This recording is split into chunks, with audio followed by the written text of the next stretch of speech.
Dynaudio. They're one of the few high-end companies that doesn't require a lengthy introduction. In fact, I'm guessing that most of you who are watching this video right now are already familiar with the name. Still, to those very few of you out there who've never heard of this company before, here's a very short history on the brand. So, Dynaudio is a Danish loudspeaker manufacturer, based out of Denmark, of course, that have been in business since the late 1970s. And since then, they have become a powerhouse in the world of high-end loudspeaker manufacturing. In fact, right now, they're well established in multiple industries, in the professional audio market, in the home audio market, of course, as well as the automotive industry and the custom install industry. In fact, for many decades, they also supplied OEM parts, namely the drivers that they design and build, to other high-end companies like Totem Acoustic, Eggleston, Wilson Audio, Sonus Faber, and the list goes on and on. Suffice to say, they're pretty well established and they're very well respected in each of those industries. And I don't mind saying that I've actually owned a number of their products in the past, but that's something that I'm going to touch on later on in the review. For now, let's focus on the product under review, which is the Evoke 10. So the Evoke 10 represents the entry into their latest lineup, the Evoke series. Now the Evoke series is supposed to take trickle-down tech from their higher end lines and to package it into something that's a little bit more affordable. Now the Evoke 10 itself is a very straightforward design. It's a compact two-way rear-ported bass reflex design. Up top, we are going to have a 1 1/8 coated soft dome tweeter. This is, of course, designed and manufactured in-house, and they're very proud of this tweeter. In fact, there's supposed to be some cool tech behind it, but if I repeat it, then I'm just going to sound like a brochure. So if you're interested in learning more details about the drivers, just click on the description box below, and I'll have a link to their video to where they give you all of that information. Anyways, beneath that, we are going to have a 5.5-inch, magnesium silicate polymer woofer. Now, these are drivers that they've been manufacturing for a long time. They've been steadily improving that design through the years. And as you can imagine, this features trickle-down tech from their higher-end models.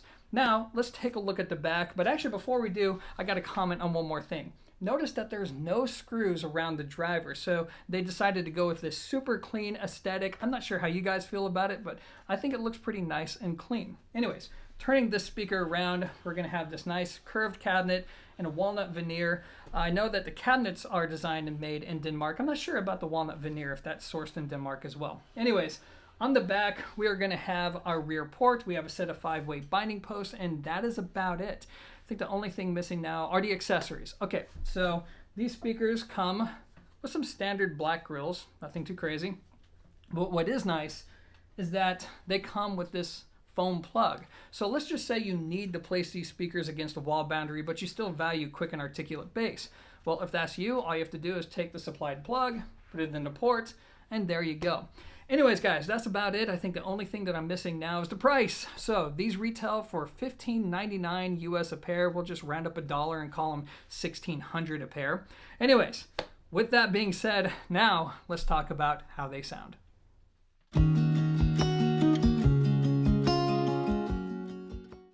Okay, so this is when reviewing hi-fi can get a little bit challenging. You see, what I'm about to say regarding the performance of the Evoke 10s is going to be similar to what I also said about the performance of the Rosso Fiorentino Elba 2. Both speakers share a very similar talent in the sense that they have a warm, easy to listen to sound, yet at the same time, they're transparent and they also have some excitement to the presentation. In other words, they're balanced, like all things should be. Sorry, I couldn't resist that one. But there is going to be a difference. I mean, number one, the Elba 2 is a lot better, as you would expect for quadruple the price. But number two, when you sit them side by side, you'll notice that the Italian speakers have more of that cliched romantic tone to their sound, whereas the Dynaudios have more of that cliche kind of matter-of-fact presentation. So to hammer this home, let me first summarize the experiences that I've had with other compact Dynaudio products, namely the Contour 1.1s, Contour 1.3 SEs, Focus 110s, the larger DM8s, and a number of their other powered loudspeakers. So here's the bottom line. Dynaudio has always had one major strength, and that is their versatility. They tend to sound good with a wide variety of components, especially solid state, and they've also done a great job of building a speaker that isn't too discriminate about the kind of media that you listen to, whether it's home theater, music, great recordings, mediocre recordings, rock and roll, jazz. They handle it all pretty well. But the thing that I haven't been a fan of in the past is the somewhat dry sound. I wouldn't call it clinical, just dry. It's very versatile, very matter-of-fact, yet it's like there's no character to the sound. But that's not the case with the Evoke 10.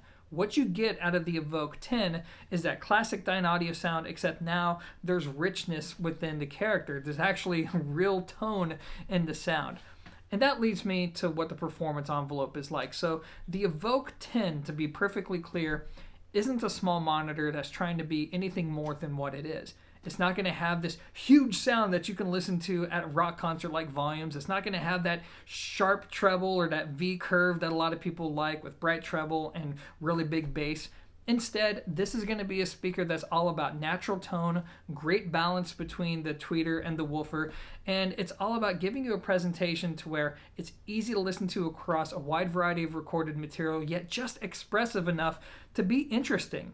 And most importantly, it's designed to get out of the way of itself, which leads me to its general performance envelope. So, when you listen to these speakers, you'll notice that number one, they don't project in a forward way.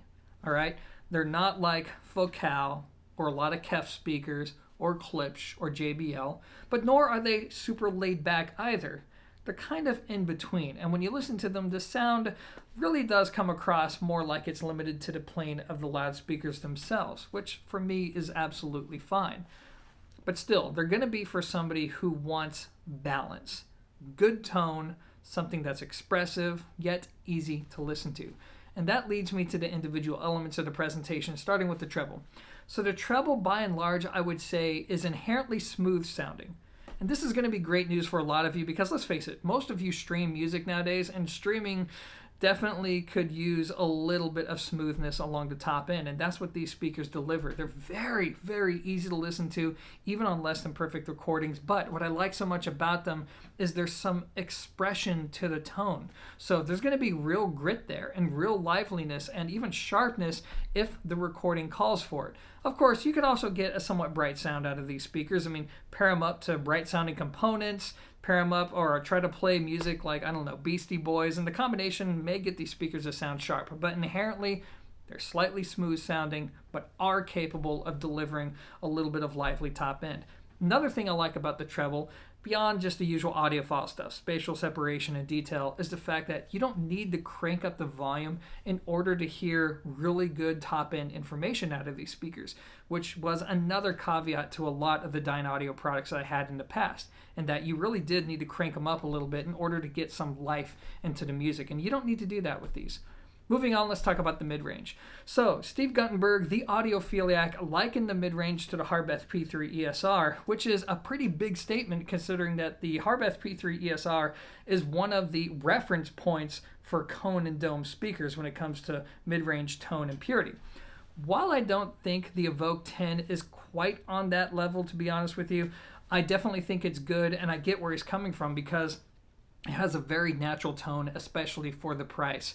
I love the fact that it also integrates so well with the tweeter. A lot of mini monitors have this dip in the upper mid-range. In fact, almost every review that I have ever published here at Zero Fidelity about a mini monitor have always said about how the upper mid-range has that classic dip. This speaker does not have that. Hallelujah. That means vocals sound very natural. Live unamplified music sounds very natural, yet there's just enough richness to the tone to give the sound body, some weight, some density, and this also lends itself well to heavier types of music, electronic, rock and roll, hip-hop, R&B. Again, it's balanced. It sounds good with a lot of stuff. Now, let's talk about the bass. So the bass is going to be strong for a speaker this size, but don't expect it to rumble your room. In fact, when it comes to bass output and speed, I would say it's very middle of the road, which I actually think is a good thing. Is it the quickest bass in the world, like say from the likes of older Triangle products? No, not really. But is it the thickest bass in the world like some of the Polk Audio LSI products? No, it's not. Instead, it's somewhere in between, and I like that because it helps to give the sound some solidarity. But don't expect this little speaker to sound way bigger than what it is in terms of low-end output. Next, let's talk about dynamic output. Dynamic output for something that has a slightly rich and laid-back sound is very good. It actually can handle crescendos pretty darn well, which is going to be great news for people who love classical like myself. I was actually really surprised by how it handled one of my more dynamic recordings. It actually did a better job than most of the other compact monitors that I've had in the house, and I totally didn't expect that. When it comes to imaging, imaging's going to be great. I mean, look, it's a compact monitor. When it comes to laying down a horizontal soundstage, it's good. It also has good focus in between the speakers. But what I like so much about the Evoke 10s is the vertical dispersion seems to be very good. It scales very well. It doesn't feel like this tiny speaker to where you have to be sitting at a certain height in order to get that decent sense of scale out of it. Speaking of which, off-axis performance is very good. You can walk around a room. The tone isn't going to shift very much at all, if at all. So it's going to be, again, very good in that regard. So overall, this is a well-rounded speaker. Handles a wide variety of music just fine. It has that very balanced sound of Dynaudios in the past, but now there's also some richness to the character that really helps to make for an engaging listen. And true to their goal, it does a great job of getting out of the way of itself. So anyways, now it's time to talk about the kind of components that it pairs up well to. I got something in my throat right at the end. All right, let's switch to that section.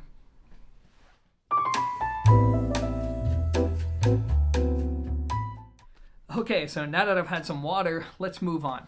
Okay, so when it comes to setting these speakers up in your room, the good news is they're very easy to work with, but for the best performance from the sweet spot, I found that they do best with 28-inch stands. This is where you're going to get the drivers at your ears, which of course is where everything is going to come into focus. Don't get me wrong, you can have them a little bit below your ears and that'll be fine. I've come to find that you don't really want them too high above your ears though, so I would say at ear height or slightly lower in the sweet spot, you'll be good to go. Now when it comes to toe-in, I found that these speakers do benefit from a slight amount of toe-in. I would say with the drivers facing your shoulders is where you're going to get the best blend between a center soundstage and something that still throws out a wide sound field. Obviously this is something you can experiment to taste. It's going to depend on your room and your equipment, but that's what I found works best for me. When it comes to equipment matching, so the good news is that these speakers are very easy to work with and they're also very transparent to the point to where they can borderline change your entire character depending on the kind of gear that you use. But by and large, I would say that solid state amplifiers of 60 to 80 watts per channel or more is where you're going to want to be because these speakers do like power. Now, if you listen to fairly uncomplex music at soft volumes in a small room, you could probably get away with a 18 to 30 watt per channel tube amplifier, but for most of you, 60 to 80 watts or more is where you're going to want to be. Now, when it comes to specific examples of good matches, I found that on the affordable end, the Iota VX SA3, fantastic match, nicely balanced integrated amplifier with a nicely balanced speaker, just makes for a really, really good listening experience. Moving up the tier, you have the Marantz PM8006, another great match, another balanced sounding integrated amplifier, a little clearer sounding than the Iota VX, so now you're starting to tap more into the resolution capabilities of the Evoke 10. And then when you step even higher to say the Dynafrips, Hestia, and Hyperion, that combination is just wickedly awesome, to the point to where I could see that combination, maybe if you add a pair of subs to fill in the low end, I could see that taking a lot of people off the merry-go-round. The only gear that I found it to be a so-so match with beyond, say, ultra-low-powered tube amplifiers would be Class D amps. I feel like that's a lot more hit or miss. But other than that, guys, these speakers are pretty easy to deal with. So now let's talk about some of the caveats.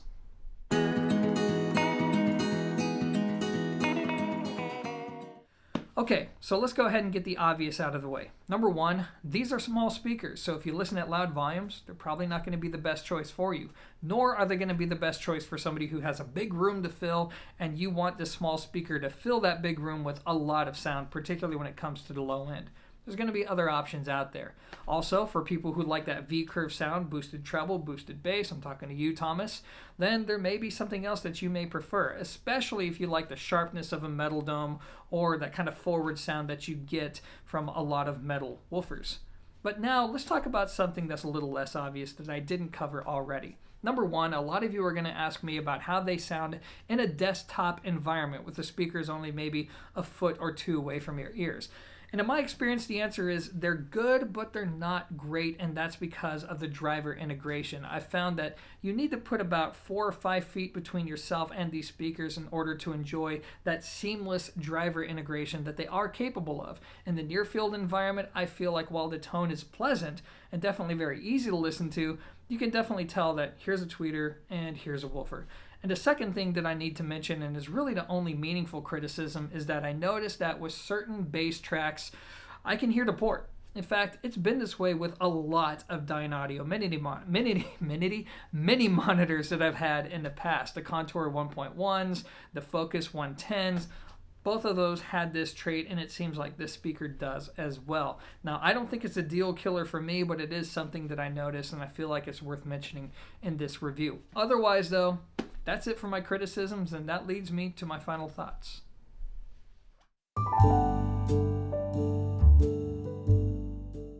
You know what? Forget about ending this review on an objective note, because at this point, you should know whether or not this product is for you. Instead, I'm just going to be entirely subjective here. The truth is this: I like these speakers a lot more than I thought I would. Now, don't get me wrong, I respect Dynaudio. I've had a lot of their products in the past, and I've heard a lot of their higher end models. And while I respect the versatility, the build quality, the history, emotionally, their stuff has usually left me a little bit dry, partially because I feel like the sound has always had this dry characteristic to it. But that's not really the case with the Evokes. There's this richness there. There's this balance there between warmth, something that's easy to listen to, yet something that's also very expressive. And the net result is something that is very engaging, and in a way to where I can kick back, I can listen to my music and focus more into music than I can on the speakers that are reproducing the sound, which for me is actually very, very difficult. It's very tough for me to turn off reviewer mode. And that means something to me. This is one of the few products that I've had in recently that I wanted to hold on to for my own use. The Rosso Fiorentino Elba 2 was one of those products, which are now in boxes, ready to go on to the next reviewer. The Luxman Tube Integrated Amplifier was another product. And the Triangle Borea 3s were also another product that, thankfully, I did get to hold on to. But still, they're really special speakers. Maybe I'll be able to convince Dynaudio to keep them here for a little bit longer. Who knows? But I will say this: it's an easy recommendation for somebody who's looking for a quality monitor at this price point, especially given the fact that Dynaudio is a very well-established company. They are not going anywhere.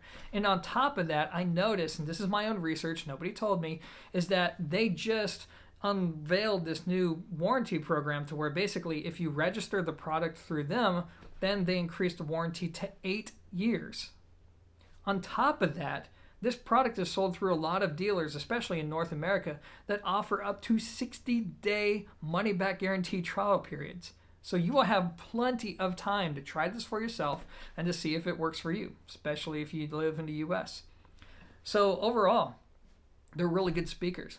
Definitely not for everybody, right? If you want that big explosive sound, no, they're not going to be for you. That strong V curve, that hey, look at me, look what I can do with treble and bass presentation. No, it's not going to be for everybody, and there's nothing wrong with that, right? Nothing wrong at all. But in my opinion, these are surprisingly good speakers, and they may have emerged as one of, if not my favorite monitor for this price now. So anyways, guys, that is it for this review. Thanks for watching, and until next time, peace.